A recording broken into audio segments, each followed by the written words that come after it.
Magandang araw sa iyo, Sir Casper, at sa lahat ng nakikinig sa inyong channel. Ako nga pala si Jason, pero tawagin niyo na lang po ako sa pangalang Toto. Kasalukuyan po akong nakatira dito sa Sorsogon. Nangyari ang kwentong ibabahagi ko sa inyo noong mga panahong dekada 90. Isang beses, habang abala ako sa pagsisibak ng panggatong sa likod ng bahay, ay narinig kong may tumawag sa pangalan ko mula sa labas ng bahay. Sandali kong itinigil ang ginagawa at pumunta sa harapan ng bahay. "Uy Brad, ikaw pala yan. Anong atin at napasyal ka?" Bungad kong tanong sa kaibigan kong si Mario nang makita kong siya pala ang tumatawag sa akin. Nakangiting tinanong niya ako kung may gagawin ba raw ako. Magpapasama raw sana siyang manguha ng kawayan. Ipanglalagay niya lang sa dingding ng bahay nila. Nasira raw kasi iyon dahil sa nalasing ang tatay niya at sinuntok ang dingding ng bahay nila. Ayun lang. Dapat kasi hindi pinag-iinitan ng dingding ng bahay kapag nalalasing. Napapailing na sambit ko. Dahil kung hindi nyo na itatanong mga kaaswang, palagi na lamang ganoon ang ama ng kaibigan ko. Sa tuwing nalalasing ito ay ang dingding ng bahay nila ang pinag-iinitang pagsasapakin. Kaya't kung minsan ay sinasabihan ko si Mario na wag na lang nilang ayusin pa ang dingding ng bahay nila. Hayaan na lamang nilang nakatiwangwang iyon. Dahil kahit na paulit-ulit nilang ayusin iyon, ay ganoon pa rin naman. Sisirain at sisirain ng kanyang ama ang dingding ng kanilang bahay sa tuwing nalalasing iyon at sinusumpong na naman ng kabaliwan sa pag-iisip. Magpapagod lamang siya sa kakaayos ng kanilang dingding. Natawa naman ang kaibigan ko at nagsabing kung pwede nga lang raw, hindi na talaga siya mangunguha pa ng kawayan. Dahil nakakapagod ng paulit-ulit na manguha, tapos wawasakin lang ng lasinggero niyang ama. Ang kaso nga lang ay buntis ang kapatid niya at hindi pwedeng hayaang nakitiwangwang lang ang kanilang bahay. At pagkamamaya ay may pumasok pang aswang sa bahay nila. "Sus, niwala ka sa aswang-aswang na yan. Hindi totoo yan," saad ko pa sa kanya. Sinabi niya namang totoo ang mga aswang. Nakaraan nga lang raw ay may nakitang aswang ang kapitbahay naming si Aling Bebang. Ito kasing si Aling Bebang, Sir Casper, ay halos hindi na natutulog sa gabi. Dahil palagi itong inaatake ng hika, lalo na kapag taglamig o makakain ng tuyo na di alat. Kaya naman isang gabi raw, habang inaatake na naman ng hika si Aling Bebang, ay nakarinig siya ng mahihinang kaluskusan sa labas ng bahay nito. Noong unay inakala ng matandang sanhi lamang ng hangin ang kaluskusang naririnig niya. Pero hindi kalaunan ay patuloy pa rin sa pag-iingay ang mahihinang kaluskusang naririnig niya. Kaya naman ang ginawa ng matanda ay tumayo siya at sumilip sa sewang ng bintana upang alamin kung ano nga ba ang naririnig niya. Noong makasilip nga daw siya doon, ay nagulantang ang matanda. Nanlaki ang mga mata at nagmamadaling bumalik sa silid para gisingin ang asawa. Sa kadahilan ng may nakita si Aling Bebang na isang babaeng nakatayo sa labas ng bakuran nila malapit sa may puno ng mangga. Nagbabagang namumula daw ang mga mata at walang tigil sa paglalaway habang marahang naglalakad papalapit sa bahay nila. Noon ngang magising na ni Aling Bebang ang asawa ay dagli-dagli naman iyong pumalikwas ng bangon at pagkatapos ay kinuha ang itak sa kusina at nagmadali nang sumilip sa sewang ng bintana. Habang natatarangtang nagtanong kung nasaan ang aswang na sinasabi ni Aling Bebang. Noong sumilip si Aling Bebang ulit ay wala na ang aswang na nakita niya. Bagkus ay isang nakakapangilabot na huni ng aswang ang naririnig nilang lumipad palayo. Matapos ngang ikwento sa akin ni Mario ang tungkol sa nangyari kay Aling Bebang, Sir Casper, ay natawa na lamang ako at sinabihan siyang, "Baka naman namamalik mata lang si Aling Bebang. Alam mo naman ang matandang yon." Napalatak naman ang kaibigan ko at nagsabing, nasa akin na umano kung maniniwala ako o hindi. Basta siya, naniniwala siya sa mga bali-balita sa baryo naming may aswang na namiminsala, nang bibiktima ayon ng mga sanggol at may sakit. Dahil ang sabi ng mga nakakatanda, para sa mga aswang ay napakabango ng mga sanggol at ang taong may sakit, lalo na ang mga buntis. Kaya mahigpit niyang pinag-iingat ang kapatid niyang buntis, lalo na sa gabi. Hindi na niya iyon pinapalabas ng bahay at kung may bibilhin man ito, ay siya na lang ang inuutusan. Para hindi na magdaldal pa ang kaibigan ko, sinamahan ko na nga siyang manguha ng kawayan. Panay pa rin naman ang pagdadaldal niya habang nagpuputol ng mga kawayan. Ikinakwento niya ang tungkol sa kakaibang nararamdaman niya sa labas ng bahay nila sa tuwing sumasapit ang hating gabi. Ayon pa sa kaibigan ko, mga kaaswang, may mga gabi umanong hindi siya mapakali. Gawa ng naiinitan siya at parang wala man lang kahangin-hangin ang pumasok sa loob ng kanilang bahay. Bumangon daw siya mula sa pagkakahiga at lumapit sa bintana para sana'y magpahangin. Ngunit gayon na lang ang gulat niya nang sa paglapit niya sa may bintana ay may naaninagan siyang malaking pakpak na animoy pakpak ng paniki. At walang ano-ano'y bigla na lamang iyong pumagaspas palipad na para bang kanina pa iyon nakadapo sa may bintana nila na bulabog, kung kaya't lumipad iyon palayo. Dahil sa pagbigla ay napasinghap ang kaibigan ko at napahawak sa dibdib dahil sa lakas ng pagkabugnon. Napamura pa umano siya nang marinig niya ang nakakakilabot na huni ng wakwak. "Grabe yung takot ko, Brad, nung mapagtanto kong aswang ang nilalang na nakadapo sa bintana ng bahay namin. Kaya pala walang kahangin-hangin ang pumasok sa loob ng bahay. Yun pala'y hinarangan ng malaking pakpak ng aswang." Sambit pa ng kaibigan ko at naipilig pa ang ulo. Nang matapos na kaming manguha ng kawayan, ay tinulungan ko na rin siyang ihatid sa bahay nila ang mga kinuha namin. Tapos ay nagpaalam na akong babalik na ako sa bahay. Nagpasalamat naman si Mario at inalok pa ako ng merienda. Tumanggi ako at sinabihan ko siyang kailangan ko na rin umuwi dahil may tatapusin pa akong gawain bago umuwi ang ama ko galing sa bukid. "Maraming salamat ulit sa tulong mo, Brad."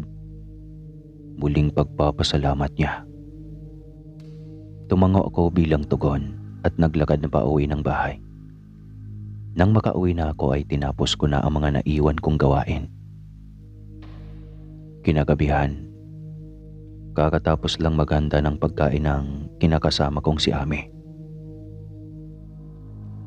Bali, mga kaswang, na mga panahong ito ay may kinakasama na ako at kasalukuyang buntis din siya ng 4 na buwan. Nag-iipon pa kasi kami ng pera para sa kasal at inunti-unti ang mga dapat gawin at gastusin sa kasal. Matapos makapag-ayos ng pagkain si Ami, ay tinawag na niya ang mga magulang ko para kumain.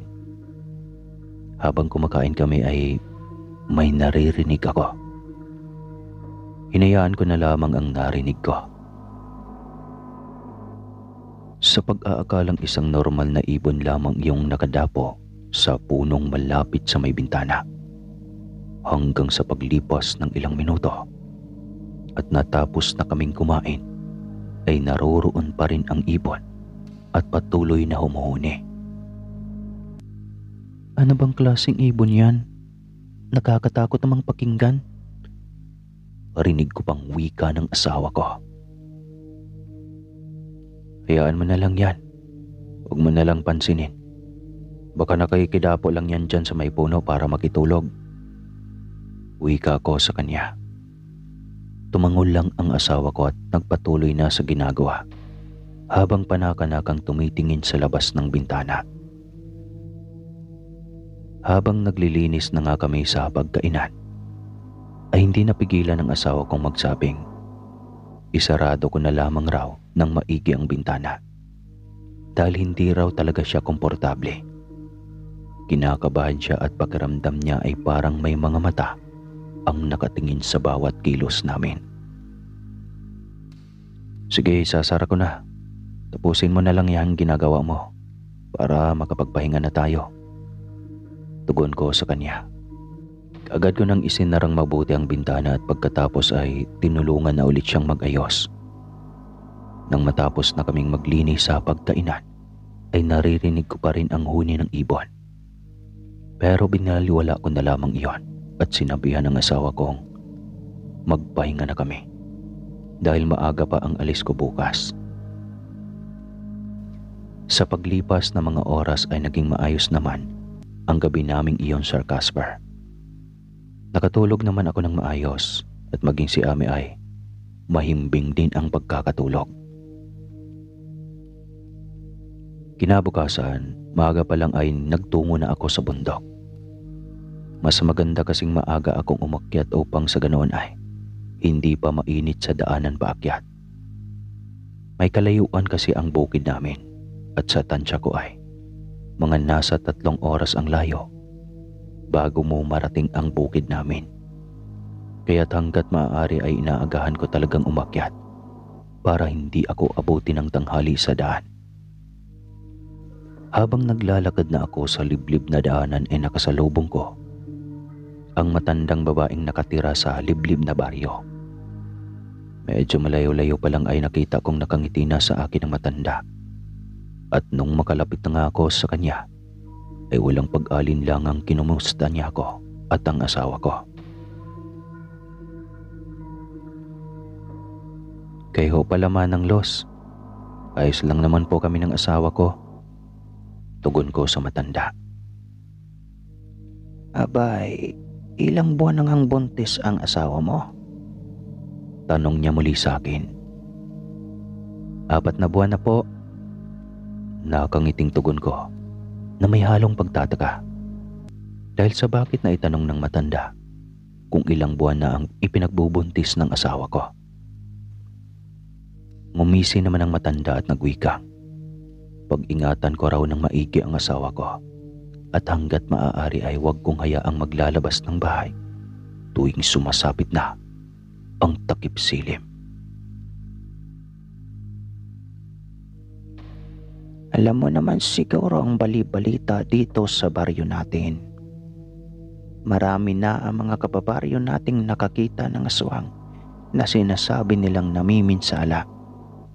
Kaya sabihin mo sa asawa mong mag-iingat siya palagi. Anya pa.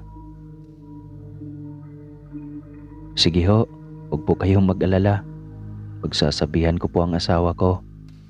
Maraming salamat po sa inyong payo, Manang Los.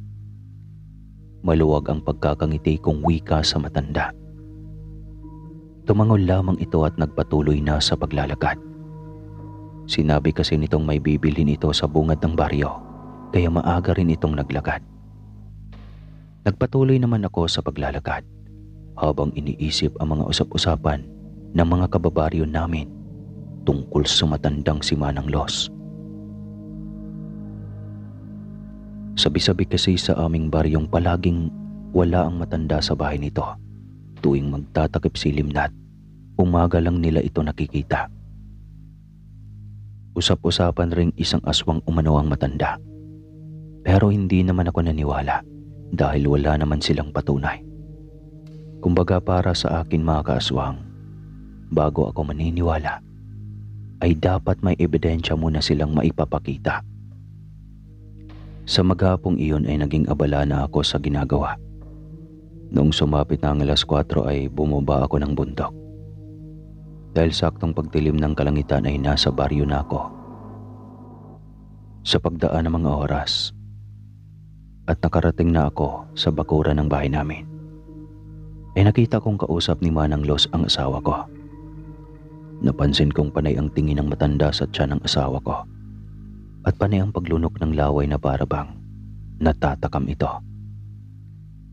Nang makita ko ni Ami ay nakangiting tinawag niya ako na agara namang ikinalingon ng matanda. Pagkalapit ko ay nakangiting nagpaalam sa akin si Manang Los. Tapos ay nagmamadali na itong naglakad palayo. Nagtataka naman ako sa ikinikilos ng matanda habang sinusundan na lamang ito ng tingin. Ano ang kailangan ni Manang Los dito? Tanong ko sa matanda. Mahinahong sinabi ng asawa kong may binigay lang raw na saging si Manang Los sa kanya at kakanin. Nagtataka naman ako at nagtatanong sa isipan kung ano ang naisip ni Manang Los at binigyan niya ng pagkain ang asawa ko. Samantalang kilala ito sa baryo naming hindi palakibo at bibihira lamang ang kinakausap. Bakit kaya binigyan kanya ng pagkain? Hindi ko napigilang tanong sa kanya.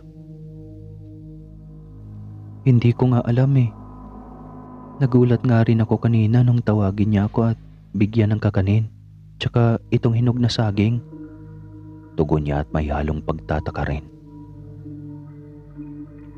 Maya-maya pa ay dumating na ang mga magulang ko at narinig nila ang pinag-usapan naming mag-asawa.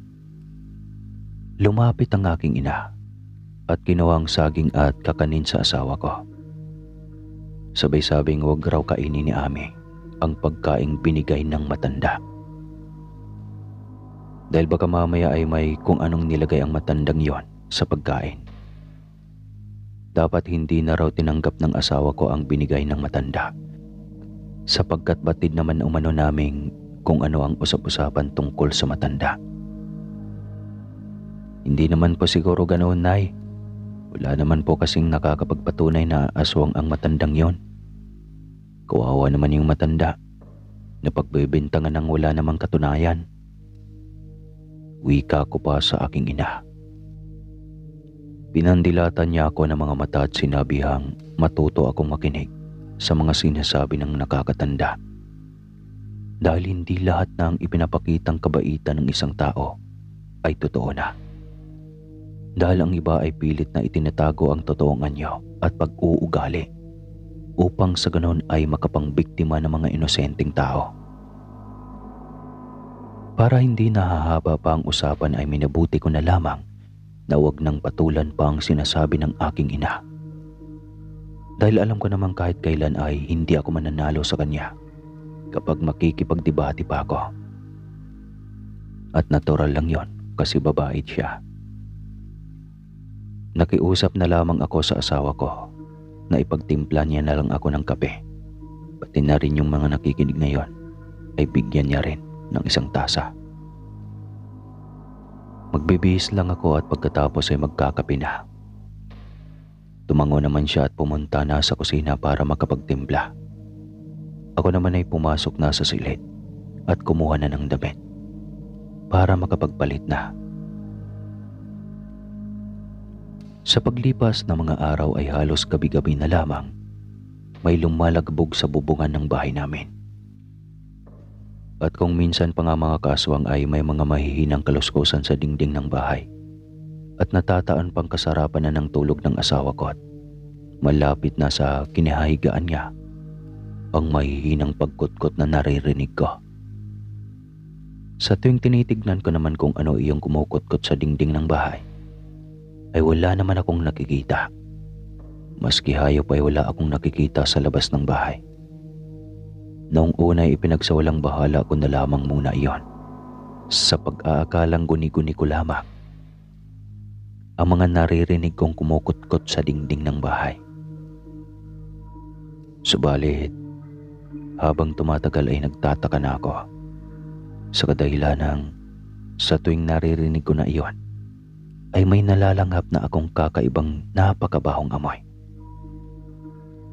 Hindi ko alam kung amoy tiyanggaw ba iyon o ano. Basta, hindi ko maipaliwanag mga kaaswang kung anong klaseng amoy ang nalalanghap ko. Isang umaga, habang nag-aalmusal kami ay tinanong ako ng aking ama kung may napapansin ba umano akong kakaiba nitong mga nagdaang gabi. Bakit po, tay? Balik na tanong ko sa aking ama. Kako, wala ka bang napapansing kakaiba nitong mga nagdaang gabi? Ulit niyang tanong sa akin. Ang totoo po niyan, tay, may nararamdaman po akong kakaiba eh. Panimulang wika ko ulit sa aking ama. Tumingin sa akin ang asawa ko at ang aking ina. Tinanong ako ni Ami kung ano ang ibig kong sabihin. Bakit wala raw siyang nararamdaman o napapansin? Sinabi ko sa kanyang sa tuwing nararamdaman ko iyon, ay nasa kasarapan na siya ng pagkakatulog. Ayoko naman na abalahin siya dahil alam kong pagod na pagod siya sa buong maghapong gawain. Kaya hindi ko na siya ginigising pa. Nakasimangot naman siyang nagwikang, dapat kapag may mga nararamdaman umano akong hindi maganda, ay gisingin ko siya at sabihin sa kanya upang sa ganon ay alam niya at maging aware daw siya. Alam mo namang buntis ka, di ba? Kaya hindi na kita ginising pa dahil baka mapuyat ka lang. Pangangatwiran kong saad sa kanya. Hindi naman namimik si Ami, pagkus ay tumahimik na lamang siya at nagpatuloy na lamang siya sa pagkain. Nga pala anak, mamaya samahan mo ako. Untag ng aking ama. Bakit po, tay? Saan ho tayo pupunta? Tanong ko sa kanya. Pumunta tayo kay paring Usteng. Mangingi tayo ng payo kung ano ang dapat ilagay na pangontra natin sa aswang dito sa bahay. Baka inaaswang na ang asawa mo. Palaki na kasi ng palaki ang tiyan niya. Anya pa ng aking ama. Tumango ako at sinabihan si tatay na tatapusin ko lang sandali ang ginagawa kong kulungan ng manok. Tapos ay tsaka na kami pupunta sa bahay ng kumpare niyang manggagamot. Nang matapos na nga kaming kumain ay minabadali ko ng tapusin ang ginagawa kong kulungan ng manok. Para bago sumapit ang katanghalian ay pupunta na kami ni tatay sa Karatig Sitio sa tirahan ng kanyang kumparing manggagamot. Habang abala ako sa ginagawa ay narinig kong nag-uusap ang kapitbahay naming si Aling Ros at ang aking ina. Narinig kong tinatanong ni Aling Ros ang aking ina kung ano iyong lumalagabog sa bahay namin tuwing maghahating gabi. Narinig ko pang sinasabi niyang nitong mga nakaraang gabi lang ay may nakikita siyang malaking pusang umaali-aligid sa bakuran ng bahay namin at para bang may inaabangan iyon. Buntis pa naman ang manugang mo. Dapat maglagay na kayo ng mga pangontra sa aswang. Baka mamaya ang manugang mo na ang binabalik-balik ka nung nilalang na nagkukunwaring pusa. Ani pa ng matanda. Oo nga naman mare, dapat talaga ay maglagay na kayo ng mga pangontra sa aswang. Muling saad pa ng matandang kapitbahay namin. Hindi ko na narinig ba ang mga sumunod na usapan nila dahil sa itinuon ko na ang atensyon ko sa ginagawa ko. Sa paglipas ng mga sandali ay natapos na ako sa ginagawa. Kung kaya naman ay inaya ko na ang aking amang pumunta na kami sa bahay ng kumpare niya. Nang makarating na kami sa bahay ng manggagamot ay hindi na nagpaligoy-ligoy pa ang aking ama't sinabi rito kung ano ang sadya niya. Hindi naman nag-alinlang ang sinabi sa amin ng manggagamot kung ano ang mga dapat gawin. Binigyan niya rin ako ng pulseras at ipapasuot ko raw iyon sa asawa ko upang sa gayon ay hindi ito lalapitan ng aswang. At sinasabi pa nitong payuhan ko umano ang asawa kong huwag basta-bastang makikipag-usap kung kani-kanino. Dahil malakas ang pagkaramdam niyang isa sa mga nakausap ng asawa ko ang aswang na gustong bumiktima sa ipinagbubuntis niyang sanggol. Hindi naman sa walang tiwala sa mga nakakausap niya ha. Ang sa akin lang ay magdoble ingat siya. Dahil hindi natin hawak ang panahon. Hindi natin alam kung anong pwedeng mangyari. Mabuti sana kung hindi siya buntis ay ayos lang. Wika pa ng manggagamot. Matapos kaming payuhan kung ano ang mga dapat gawin ay umuwi na kami at pinaglagyan ng mga pangontra ang bawat kanto ng bahay. Nang matapos na naming ilagay iyon ay nagwika ang aking ama na. Siguro naman ay wala nang magtatanggang aswang na sumugod pa rito sa bahay natin. Madami na po tayong nailagay na ang pangontra, tay.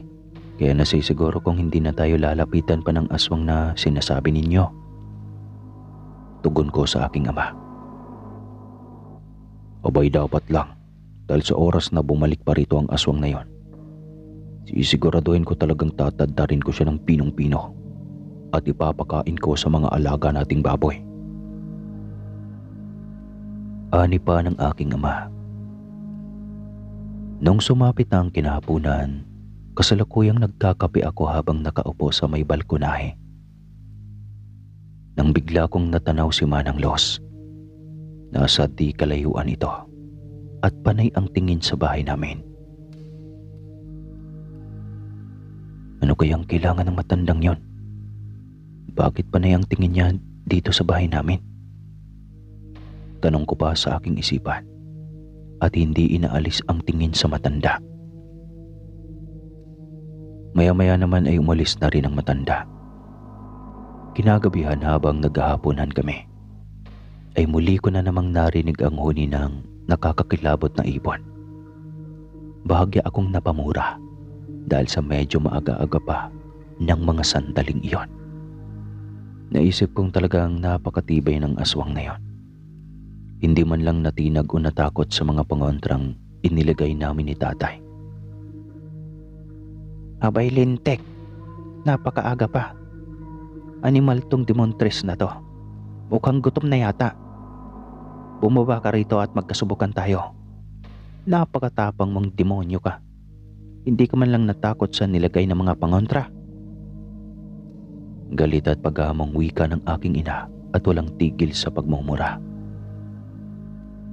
Sandaling tumigil ang huni ng nakakapangilabot na ibon. Ngunit ang pumalit naman ay ang mga kalabugan sa taas ng bubungan na animoy mga pusang naglalampungan. Mayat-mayat rin ang pag-aatungal nito at walang tigil sa kalabugan. Maya-maya pa ay saglit pa akong nagulat nang may malakas na bumagsak sa bubungan at para bang isang bugkos ng bunga ng niyog ang bumagsak na iyon. Halos sabay pa kaming napatingala at pinagmasdan kung ano ang bagay na bumagsak. Ilang saglit pa ang nakalipas.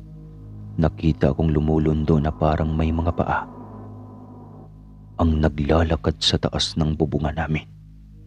At sa bawat hakbang noon ay halos mayupi na ang yerong nilalakaran noon.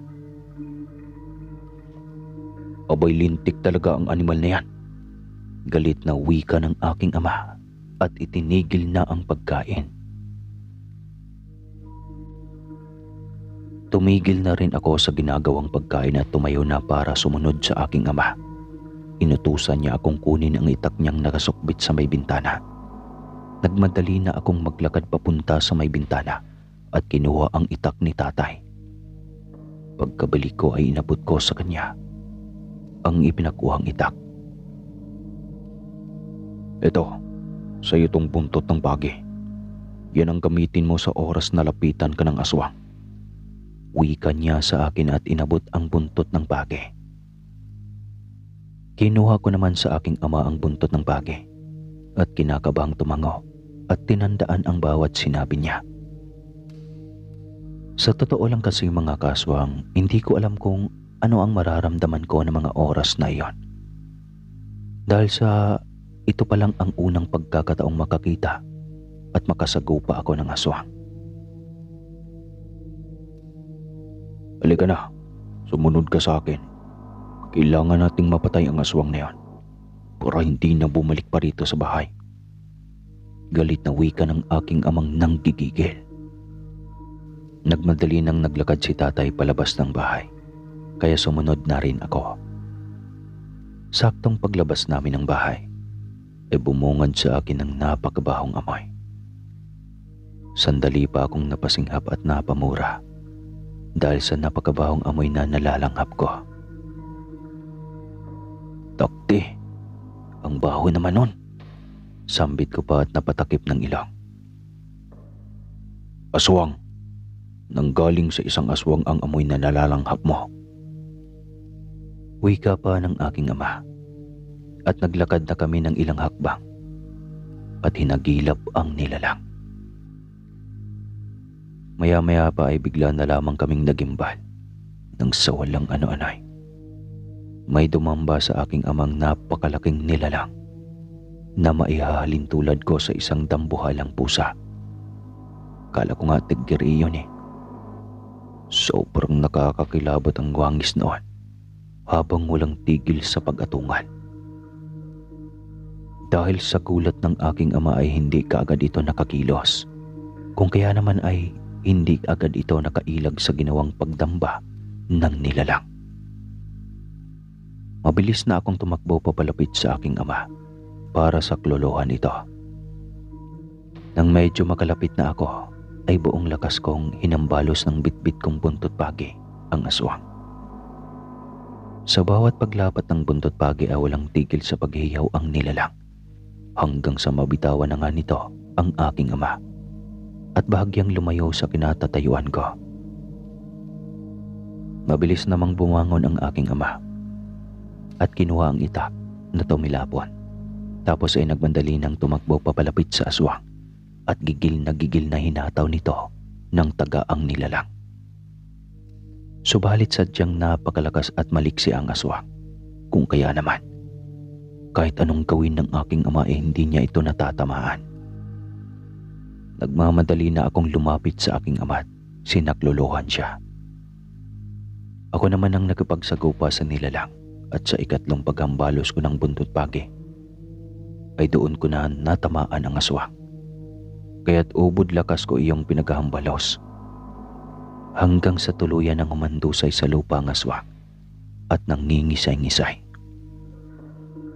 Napakalutong na mga binibitawang mura ni tatay at wala ring tigil na pinagmumura ang aswang habang walang tigil sa paghataw rin ng itak. Kung hindi ko pa siya pinigilan ay tila hindi pa matatauhan si tatay sa ginagawa niya sa nilalang.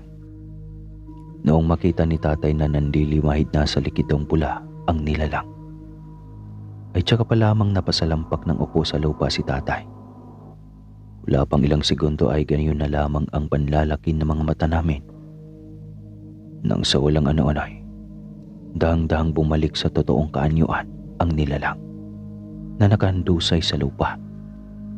At halos hindi kami makapaniwala sa kadahilanang ang aswang na nakasagupa namin ay walang iba kundi ang matandang babaeng si Manang Los.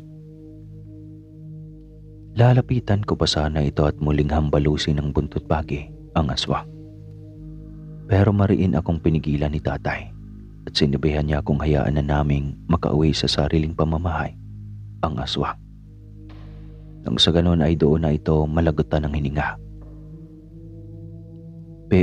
Pero tay, utal kong sabi pero hindi natuloy. Kaya hindi natuloy ang sasabihin ko dahil sinabi ng aking ama, kapag nasa bakuran namin malagutan ng hininga ang aswang, ay mananagot kami sa batas. Dahil hindi naman lingid sa amin ang kaalamang hindi naniniwala sa aswang ang mga mambabatas. Huwag kang mag-alala. Sa lagay ng aswang na yan, hindi yan aabutan pa ng kinabukasan. Wika pa ni tatay. At ang ipinagtataka talaga namin, meron na kaming ilang kapitbahay noon. Pero hindi kami narinig at wala man lang lumalabas sa kanila kahit isa. Oo, walang nakasaksi sa amin na kapitbahay kung paano kami nakipaglaban sa aswang na iyon. Hinayaan na nga naming makatakas ang aswang at kinabukasan nga ay nabalitaan na lang naming wala nang buhay ang matandang si Manang Los. Nadatnan iyon ng isa sa mga kababaryong nakahandusay sa may pintuan ng bahay ng matanda. Simula nga noon mga kaaswang ay naniniwala na ako sa mga kababalagan, partikular na sa mga aswang. Dahil magmula nang mawala si Manang Los, ay minsan na lang akong may nababalita ang mga kababalaghan. Maayos namang nailuwal ng asawa ko ang anak namin na isang lalaki at doon ako tuwang-tuwa. Sa ngayon po ay kasalukuyang nakabukod na kami at kasal na rin kami. 30 years na ang nakakalipas. Oo, matagal kami bago na ikasal. Pero sa ngayon po ay masaya naman kaming nagsasama. Mahigit 3 dekada na kaming magkasama at meron na kaming 5 anak. Dito ko na lamang tatapusin ang aking kwento at maraming salamat po sa lahat ng nakikinig. Sa ngayon po ay lolo na ako. Muli po, ako po si Toto ng Sorsogon.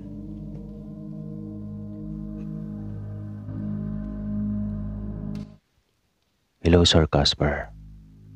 Magandang araw sa inyo. Ako nga pala si Roberto. 50 taong gulang na.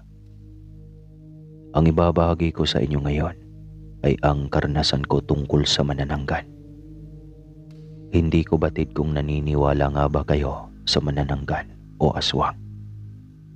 Ngunit isasalaysay ko na lang sa inyo ang kahilahilakbot na naranasan ko sa kamay ng isang manananggal. 27 taong gulang ako noon nang maikasal ako sa asawa kong si Magna. Nakilala ko siya sa Leyte noong bumisita ako dito dahil nasa Leyte ang ilang pinsan ko.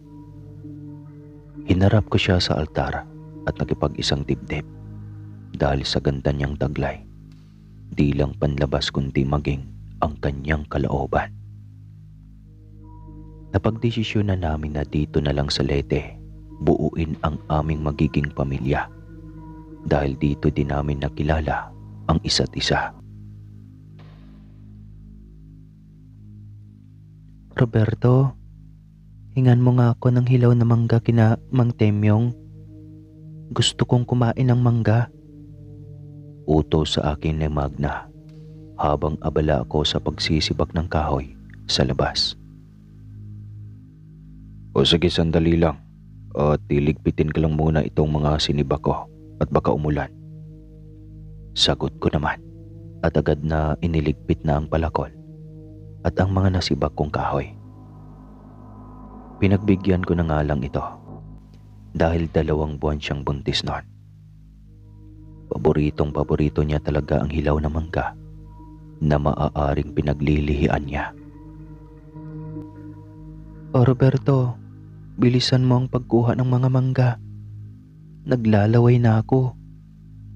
Utos pa niya nang makita ako na papalabas na ng bakod dahil nakadungaw siya sa bintana. Tumango naman ako sabay paalam sa kanya at dumiretso ng akin na Mang Temyong upang manguha ng mangga. Pagkarating doon, Mang Temyong, pahingi po ng mangga. Naghahanap po kasi ng mangga si Mrs. Bungad ko kay Mang Temyong nang madatnan ko ito na nakahiga sa duyan sa may ilalim ng puno ng mangga. Abay, sige, kumuha ka lang. Libre lang naman ang mga yan. Bilisan mo at baka mainip ang misis mo. Pinahintulutan nga ako ni Mang Timyong na kumuha ng mga mangga. Kaya humanda na akong akyatin ito. Pagkatapos manguha, "Salamat po dito, Mang Timyong. Kapag nanganak si Mrs. Asahan niyo po na kukunin ho namin kayong ninong ng anak namin." Ani ko habang bitbit ang isang supot ng mga manggang nakuha ko. Tumango naman siya at nginitian ako. O sige, asahan ko iyan. Sige na at umuwi ka na. Baka naiinip na ang misis mo, kakahintay sa mga mangga. Aniya, kaya't nagpaalam na ako sabay talikod. Pagkarating sa bahay, "Magna, ito na ang mga mangga mo." Sigaw ko nang makapasok na ako sa bahay namin. Dali-dali naman siyang bumaba sa kanyang silid at agad na binuksan ang supot ng mangga na inilapag ko sa mesa. "Oh, dahan-dahan lang. Wala namang aagaw sa iyo ng mga yan. Pumili ka na at saka babalatan ko." Ani ko sa harap ng misis ko. Pumili naman siya ng isa sa pinakamaberdeng mangga, sabay abot sa akin. Binalatan ko ito, gamit-gamit ang matulis kong kutsilyo, at agad namang ibinigay sa kanya na may kasamang bagoong. Pagkabalat nito ay nilantakan niya kaagad ito. Dinidila-dilaan niya pa ang mga daliri niya. Gustong-gusto niya talaga ang hilaw na mangga. Napakatakaw naman ang asawa kong ito. Dahan-dahan lang kasi, baka mabulunan ka. Ani ko sa kanya. Mahal na mahal ko talaga ang asawa ko at sabik na akong makita ang anak namin na lumabas na sa mundong ito. Sa katunayan, tutol man sa amin ng mga magulang ko ay ipinagpatuloy ko pa rin ang pagmamahala namin. Hanggang sa naiharap ko na siya sa altar. Pinipilit ng mga magulang ko na layuan ko siya dahil sabi nila ay di ko naman daw siya masyadong kilala at isa pa ay di ko kabisado ang lugar nila maging ang pamilya nito. Wala kaming suportang natatanggap mula sa mga magulang namin. Ang mga magulang niya kasi ay hirap din sa buhay. Nakasalukuyang nasa Masbate, kung saan namumuhay ang kanilang panganay na anak. Tanging ang pagsisipak ko lang ng kahoy na ibinebenta ko sa bayan ang siyang bumubuhay sa amin ni Magna. Iniisip-isip ko nga na mag-apply ng trabaho sa Maynila kapag nakapanganak na ang misis ko upang maibigay ko ang pangangailangan nila, lalo na ang anak namin. "Magna, mahal. Paglaki ng anak natin, gusto ko siyang maging isang doktor. O di kaya ay isang guro." Saad ko sa asawa ko na nakahiga sa braso ko. Sumiksik naman siya sa dibdib ko, sabay sabing, "Ano ba? Ang gusto ko ay maging isang piloto o flight attendant itong anak natin paglaki niya. Ang saya-saya kayang lumipad sa himpapawid at napakataas ng propisyong iyon." Wika naman niya na siyang nagpagigil sa akin. "Nako, akin itong panganay natin. Gagawin ko siyang doktor. Gumawa na lang tayo ng marami para lahat ng propisyong nais mo ay maisakatuparan nila isa-isa." Ani ko. Kaya tumingala ang asawa ko sa akin. "Basta ang gusto ko ay maging piloto tong anak natin. Kung hindi magtatampo ako ng isang dekada." Saad niya na bahagyang nakanguso na ang kanyang bibig. Ngumiti naman ako sa kanya at saka hinalikan ng matunog ang kanyang noo. "Oo na, ikaw na. Ikaw na ang masusunod na reyna ko. Magiging piloto tong anak natin. Basta huwag ka nang magtampo. Wika ko sa kanya. At sa pagkakataong ito, ay tumahan na ang kanyang mukha. Bago kami matulog ay hinahalikan ko pa muna ang kanyang malabolang tiyan. Minsan ay kinakausap ko pa nga ang anak namin sa kanyang tiyan na siya namang ikinaiirita ng asawa ko dahil nakikiliti daw siya sa tuwing inilalapit ko ang mukha ko sa kanyang tiyan. Naging bugnutin talaga ang asawa ko simula noong nabuntis siya. Nakasanayan ko na rin naman ito. Minsan pa nga ay pinipikon ko pa siya na siyang lambing ko lamang. Lumipas ang 6 na buwan ay mas lumaki pa ang kanyang tiyan. Nagrereklamo na nga siya dahil sumasakit na daw ang kanyang likod sa sobrang bigat nito.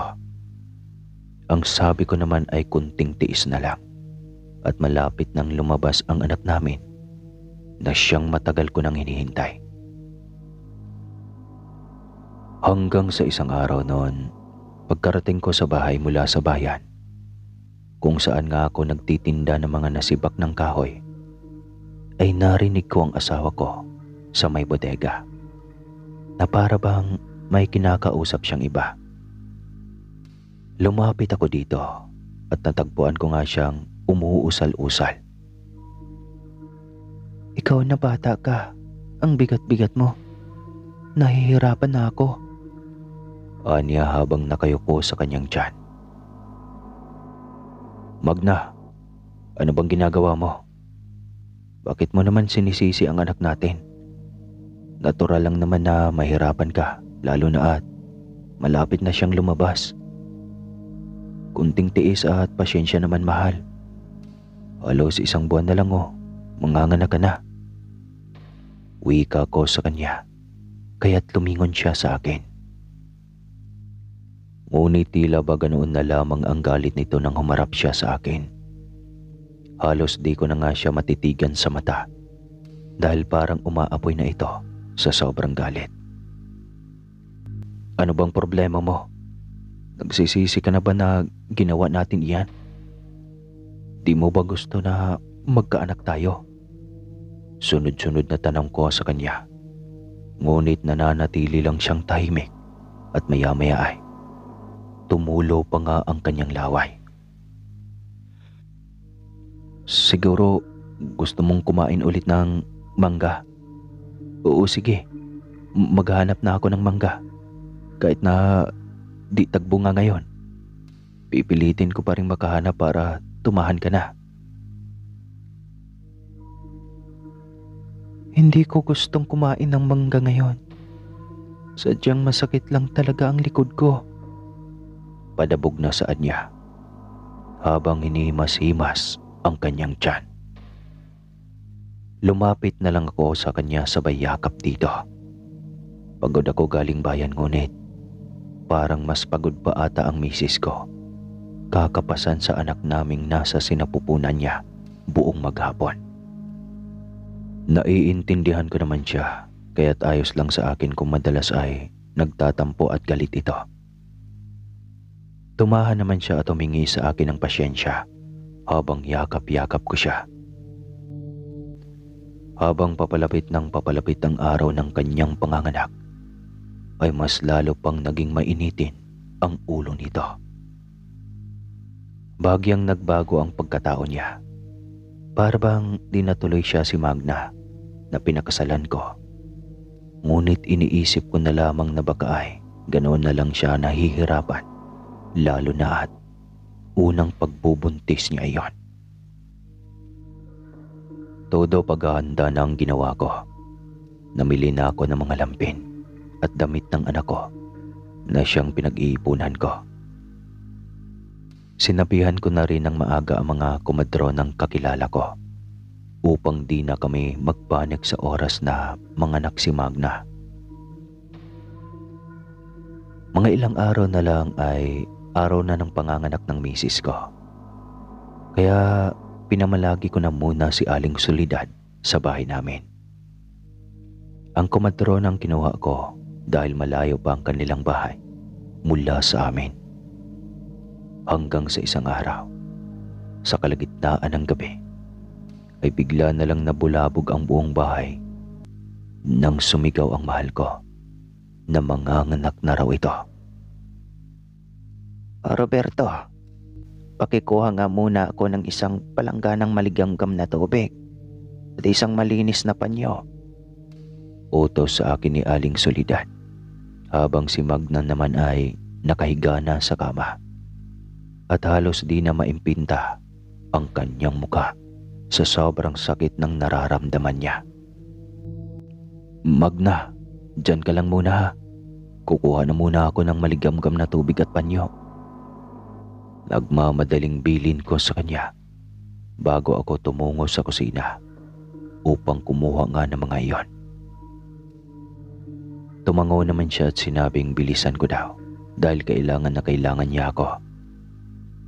Binilisan ko na nga ang pagkuha ng mga iyon dahil malapit nang lumabas ang sanggol. Napuno ng sigaw ni Magna ang buong bahay namin na maging sa labas ay dinig na dinig pa rin.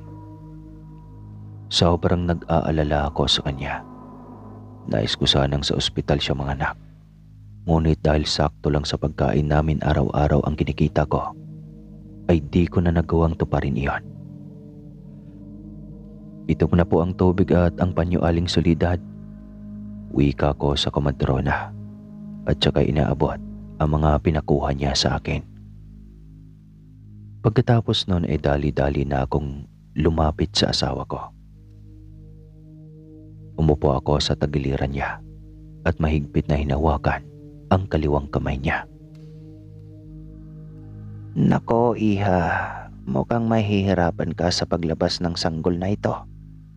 Mukhang may kalakihan kasi. Ani ng komadrona na siyang ipinag-alala ko. Hindi ka kaagad makakapanganak ngayon. Aabutin pa ng ilang oras bago ito tuluyang lalabas. Dagdag pa niya na talaga namang dagdag pasakit sa asawa ko. Ang sakit-sakit na, Aling Soledad. Hindi pa po ba talaga siya lalabas? Nahihirapan na ako. Daing ng asawa ko habang halos kalmutin na ako. Kunting tiis na lang, asawa ko. Lalabas din ang anak natin. Kumapit ka lang. Nandito lang ako. Wika ko naman sa kanya na sobrang nag-aalala na. Napakarami tuloy na pawis ang lumabas sa asawa ko.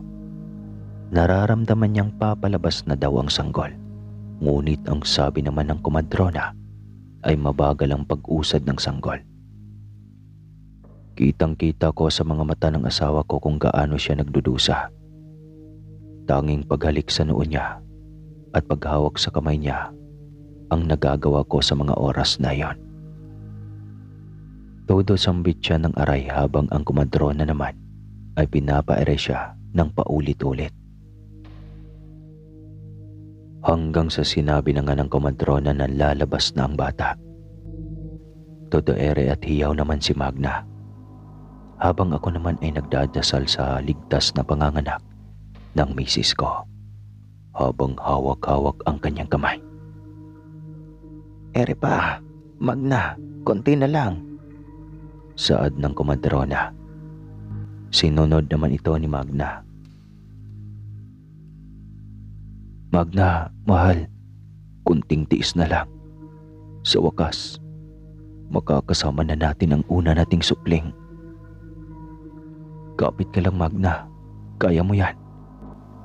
Wika ko sa asawa ko habang tutusigaw siya ng aray. Sa kabutihang palad nga ay lumabas ng ligtas at malusog ang sanggol. Nakahinga na rin kami ng maayos ng asawa ko. Lalaki ang anak niyo, Roberto. Wika ng komadrona na siyang nagpangiti sa akin. Magna, may junior na tayo. Masayang wika ko sa misis ko habang pinupunasan ang sandamakmak niyang pawis. Akin na ho ang anak ko, sambit naman ni Magna habang tinitignan-tignan ang anak namin sa ilalim nito. Ibinalot muna ng komadrona ang anak namin sa lampin bago ito tuluyang iniabot kay Magna. Masaya akong nakita ang asawa kong umingiti habang hawak-hawak ang anak namin. Sumilip din ako ng tingin sa sanggol na siyang ikinasaya ko nang makitang napakagwapo nito.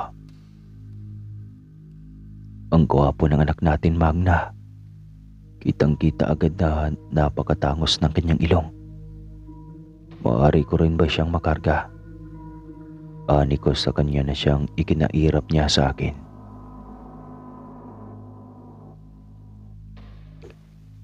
Ayoko ng lampin na ito. Kunin mo ang ipinatabing lampin ko kay Losia. Galit na saan ni Magna na siyang ikinatak ako. Ngunit malalim ng gabi, Magna, at medyo malayo pang bahay ng pinsan mong si Losia. Tsaka marami pa namang ibang lampin dyan. Reklamong tugon ko nga sa kanya na siyang mas ikinagalit niya pa. Basta kunin mo yon. Yon ang gusto ko, hindi ito. Kung ayaw mo, ako na lang ang kukuha. Nagtataka ako kung bakit ganoon na lamang ang pagnanais ng asawa ko sa lampin na iyon. Pumayag na nga lang ako dahil halos umusok na siya sa galit na para bang sasakmalin na ako.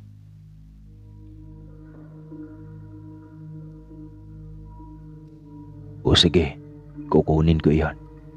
Sige, Aling Soledad, ikaw na muna ang bahala sa mag-ina ko.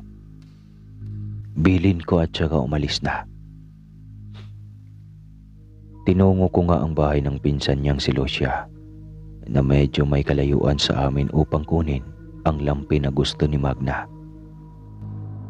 Kahit na gabi at napakadilim na, ay pinilit ko pa rin makarating doon. Pagkarating ko doon ay agad ngang iniabot sa akin ni Losia ang lampin na ipinatabi ni Magna. Gustong gusto niya daw ito, ngunit di niya kaagad kinuha dahil maraming alikabok at anay sa bahay namin. Nagpasalamat naman ako sa kanya at agad nang umuwi, dala-dala ang lampin. Sabik na akong makitang muli ang anak ko at mahawakan na siya. Pangiti-ngiti ako habang tinadako ang daan pauwi. Magna, ito na ang lampin mo. Wika ko habang dahan-dahang pinapasok ang silid namin ni Magna. Ngunit nagtataka ako kung bakit ganoon na lang katahimik. Ni di ko man lang naririnig ang iyak ng anak ko. Magna, ito na ang... Naputo lang sasabihin ko na sana nang bumungad sa akin si Magna na duguan ito. Wakwak na ang tiyan ng komadrona na si Aling Soledad sa tabi nito. Ngunit mas nanlobo ang aking mga mata at gumuho ang aking mundo nang makita ang sanggol na anak namin na wakwak din ng tiyan, habang si Magna naman ay dinidila-dilaan ang kanyang kamay na puno ng dugo. Anong ginawa mo sa kanila? Galit na saad ko habang umaagos ang luha sa aking mga mata. Maging ang lampin na dala-dala ko ay nabitawan ko na. Biglang tumingin sa akin ang asawa ko. Roberto, anya pa, na para bang bumalik na sa kanyang ulirat. Patawarin mo ko, Roberto. Hindi ko naman sinasadya. Dagdag pa niya habang unti-unti na ring lumuluha. Di ko alam ang gagawin ko hanggang sa magpaliwanag na nga si Magna. Ang sabi niya ay isa siyang manananggal. Mahal niya ako ng lubusan kaya nagpabuntis siya. Pinilit niya naman daw na maging normal na tao. Ngunit pagkalabas ng bagong silang na anak namin, ay di na mapigilan ang kanyang pagiging aswang. Hindi nahati ang kanyang katawan habang buntis siya. Anya ay ganon talaga kapag isang manananggal. Ilang buwan lang daw talaga ang aabutin at agad na siyang magle-labor dahil isa siyang manananggal. Ngunit pinipilit niyang huwag muna itong lumabas upang di ko malaman na hindi talaga siya isang normal na tao. Napaupo ako sa sahig habang lumuluha. Sinusuntok-suntok ko pa ang dingding at sinapok-sabok ko ang aking ulo. Sinisisi ko ang sarili ko. Umalis ka na bago pa kita mapatay. Sigaw ko sa kanya. Humihingi ito ng kapatawaran, ngunit hindi ko siya mapapatawad. Umuwi na nga siya at naiwan akong mag-isa. Umalis din kaagad ako ng bahay namin at saka umuwi na ng Maynila. Simula nang umuwi ako ay wala na akong balita sa kanya. Habang ako naman ay nakapangasawa na ng bago, na siyang tunay at normal na tao. Nagkaroon din kami ng mga supling na siyang kukumpleto sa buhay natin.